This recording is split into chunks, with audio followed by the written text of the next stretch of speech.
Telephone के खंभे के करीब कुछ लोग खड़े कुछ पढ़ रहे थे। ये देखकर मैं भी पढ़ने के लिए आगे बढ़ा। खंभे पर एक कागज चिपका देखकर मैं करीब चला गया और इस पर लिखी तहरीर पढ़ने लगा। लिखा था, बराए करम जरूर पढ़ें। इस रास्ते पर कल मेरा 100 रुपया का नोट खो गया है। मुझे ठीक से दिखाई नहीं देता।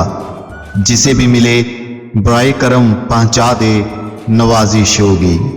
उसके आगे एड्रेस लिखा हुआ था। यह पढ़ने के बाद मुझे बहुत हैरत हुई कि 100 का नोट किसी के लिए इतना जरूरी है, तो इस पता पर जाने का इरादा किया और इस गली में इस मकान के दरवाजे पर आवाज लगाई। एक ज़ईफा लाठी लिए हुए बाहर आई।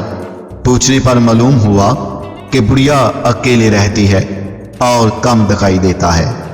मैंने कहा, माँ जी, आपका 100 का नोट मुझे मिला है, उसे देने आया हूं। ये सुनकर बुढ़िया रोने लगी और कहा, अभी तक करीब करीब 100 लोग मुझे 100 का नोट दे गए हैं।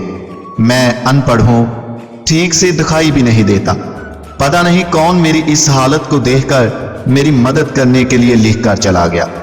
बहुत असरार करने पर माई ने पैसे तो रख लिए, लेकिन एक दरख्वास्त की कि बेटा, वो मैंने नहीं लिखा, किसी ने मेरी मदद की खातिर लिख दिया है। जाते हुए उसे फाड़ कर फेंक देना। मैंने हाँ कहकर टाल तो दिया, लेकिन मेरे जमीन ने मुझे सोचने पर मजबूर कर दिया कि इन सभी लोगों से बुढ़िया ने वो कागज फाड़ने के लिए कहा होगा, मगर किसी ने नहीं फाड़ा। जिंदगी में हम कितने सही हैं या कितने गलत, ये सिर्फ एक खुदा की जात ही जानती है।